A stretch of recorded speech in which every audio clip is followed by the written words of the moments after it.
Okay, kia ora everybody. If you are watching this, it means you are ready to start researching for your information literacy internal worth for reading credits.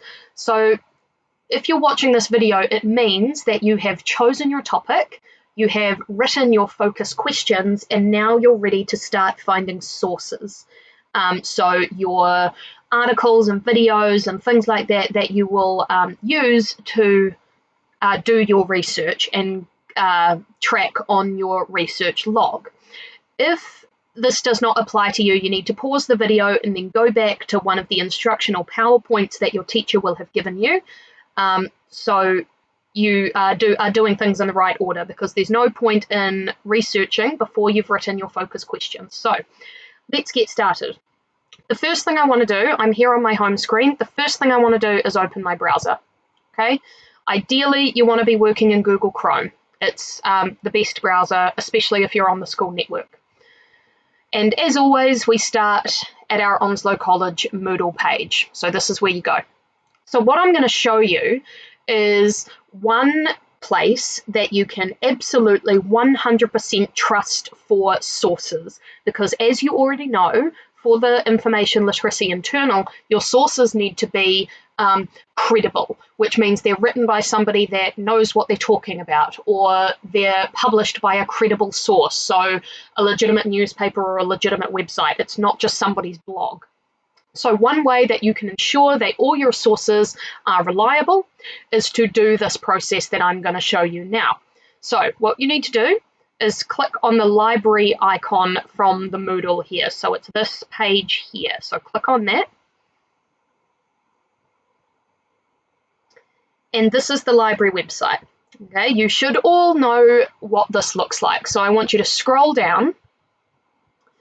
And now you can see this box called Epic Shortcuts. Click on the banner to go to the database.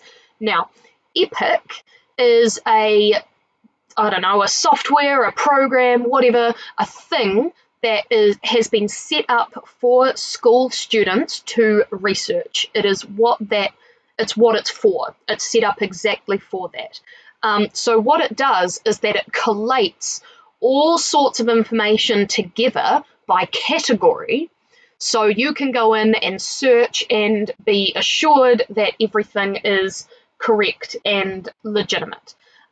So it's a really great tool for you to use. So it says here, click on the banner to go directly to the database. Now, a database, think of a database like an online section of a library. So in a library, in your non-fiction section, you've got a section for autobiographies, you've got a section for poetry, you've got a section for film, you've got a section for rugby, you've got a section for animals, you've got a section for medicine, of science, all different things. So different databases are focused on different areas of research. So you can see here, all of these different pictures are different buttons for different databases. So for example, if your topic is based in Australia and New Zealand, the Australia-New Zealand Reference Centre would be a great database to start with, because everything in there is New Zealand and or Australian based. If you have a science-based topic, your science one would be a great place to start, or anything based in medicine, so the legalization of medical marijuana, for example. Health and Wellness Resource Centre, possibly animal testing, could all be in there. Your general one file, that's everything you could possibly think of. So while that could be useful, be aware that there is a lot in there. Okay.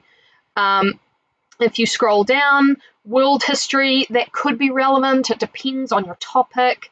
The Dominion Post, if you want some local New Zealand-based articles that are written, that's fantastic. The National Geographic, Time Magazine, you've got so many to choose from. The one I'm going to show you today is global issues. Now, that is a great one to start with, because ideally your topic is something that's happening in the world right now. So a global issue, something that's going on. So I'm going to show you this. All I do is put my mouse on it and click. And now it will prompt you for a login. So Epic is a paid for service. And the school has a password and username that you use to get in. Okay, so the password here, the username is Onslow Cole, ONSLOWCOL. Your password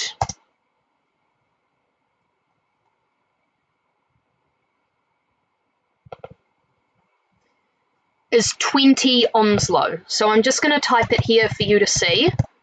20 Onslow. Okay, so 20 Onslow is your password. Onslow, and then you click login.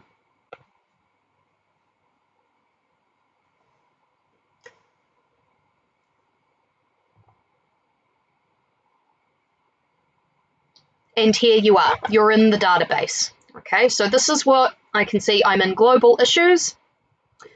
If you scroll down, okay, you will see that you can browse issues. Now, everything is divided into subjects. So environment and climate change, society and culture, government, politics and law, animal rights and gun control, health and medicine. So if for some reason you're still unsure of your topic, you can have a browse around and see what resources are available for these particular subject areas. Or if you have decided, but you know you've got a friend who's completely unsure, send them here and get them to have a look around, because this, you will be certain that there are resources available on this database for these particular topics. So that's a great place to start. So let's scroll up to the top here. Your best place to start is in the search bar. So I'm going to give you an example of how I would search and find particular resources for my topic. So let's say my topic is about horse racing. So the problems with it, the benefits of it, who it benefits, all those kinds of things. How much money does it make? Does it affect the animals? That kind of stuff. So let's start really simply. Horse racing. Now you'll see all of these suggestions are coming up. Some of them may be relevant, some of them may not. Okay, it really depends what your topic is. I'm just going to leave it at horse racing now, keep it really broad, and I'm going to press search. Okay, so what I'm looking at now, up the top here, you can see the resources that have come up are divided by type. Okay, so I've got viewpoint pieces, images, news articles, a lot of news articles, academic journals, videos, audio files, etc., magazines, and so on. Now, this is really, really useful because what's important for the information literacy is that you can have a maximum of 3 sources that are the same type of source. So you can't have 6 news articles as your sources. You could have 3 news articles, then 2 viewpoint articles and an academic journal article, for example. Or you could have 3 videos and 3 news articles, but you can't have more than 3 of the same type. So in EPIC, if you're using EPIC and you're using these databases, you can be sure that you have the right number of source types. So that's really helpful. So I've just searched horse racing. So let's scroll down. Let's see what I've got. 710 viewpoint articles. 5 more fun horse racing facts you never wanted to know. I don't know. These look like they could be quite good. Horse racing has outlived its time. That looks quite good. It's an editorial. I'm going to scroll down. Okay. 18th century footwear. That's not particularly helpful. Biographies, I don't really know. Okay, that's just weird. So some of these hits aren't really good for me. They're not really coming up. If that's the case for you, there's a couple in here. If that's the case for you, what I recommend is going back up to the search bar, clicking on this little arrow, and choosing opposing viewpoints. Opposing meaning 2 sides of the coin, 2 sides of the argument.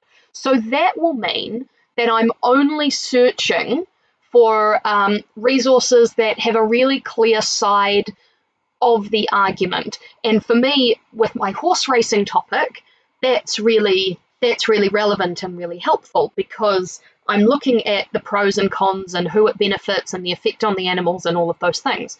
So I've clicked opposing viewpoints and now I'm going to search. So you can see for the content that's come up, it's certainly a lot still of pieces, but there's less news articles, there's more academic journals, and that could be quite helpful for me. So I'm going to scroll down. Now the top 3 viewpoints that have come up: horse racing has outlived its time, a crisis in horse racing, what crisis, and the time for horse racing has passed, it's time to outlaw it. That's far better hits, right? Sports and gambling, animals and sports, the fiscal year in California horse racing, this is much better. This is much more helpful for me. Obviously, I'm still going to go in and have a read of what's available to me, but I'm going to just show you what I can do when I think I've found an article. So here I am, the time for horse racing has passed, it's time to outlaw it. So I'm going to click on that and see what comes up. Okay, so here's the article. Okay, it's a really good length, and that tells me up the top here. If you have a look on the right-hand side, it tells me the document type, which is useful. It gives me the length. It tells me where it's published. The Washington Post is a reputable source. It gives me the author and the date, and it's nice and recent, 2019. So this all looks like a fantastic article to use, but of course I need to read it. So I'm going to scroll down. Here in article commentary, it summarizes what the article is about. How fantastic is that I don't have to read every single piece. I can read the summary. So let's assume, for the purpose of this video, that I've read it. I'm going to scroll down and I start to read. Let's see. And once I'm reading, I might think, in the past 5 years, more than 5,000 racehorses have died in the United States, as documented with names. Now that's a really good piece of information, but how can I record that? Well, in the EPIC database, if you highlight what you want, the option to highlight will come over, and you can highlight it in a particular color, so you can reference that for yourself later. And let's see. Now, this particular piece looks like what can happen to the horses during racing, how they can be injured. So that could be helpful too. I'm going to highlight that in a different color. So you can see that it's going to save that highlighting for me. So I can go back to that later. That's really fantastic. If you see up the top here, you can change the font size, you can have it read to you if you prefer. The voice isn't great, but it is possible. This is one of the most useful tools up here, okay? You can send the article to your school OneDrive, and when it'll save to your OneDrive, you can choose where you save it, and it will save your highlighting. How fantastic is that? So you don't have to print off articles. You can just do some highlighting within EPIC and then save it to your own OneDrive. Alternatively, you can email it to your school account, or you can download it. Fantastic. Okay, so this is one of the best resources you can use to find your research. On the right-hand side here, it's giving me suggestions of similar articles. Again, fantastic. That can lead me down this path of cruelty to horses, and maybe one of my focus questions can be, to what extent are horses injured during horse racing? And I can use 2 articles to help me answer my question, because I need 6 sources. I have 3 focus questions, 2 sources per focus question. So that's how to use EPIC. It will take you some time to find the right types of sources. Remember, you can ask your teacher if you're having trouble getting in. But I strongly recommend that you start by using the EPIC database because of all of these tools that are available to you. Remember, email your teachers or ask your teachers with any questions that you have. If you're not sure it's a good article, ask them, they can tell you. And remember, record your sources in your research log as soon as you find them so you can find them again. Good luck, everybody.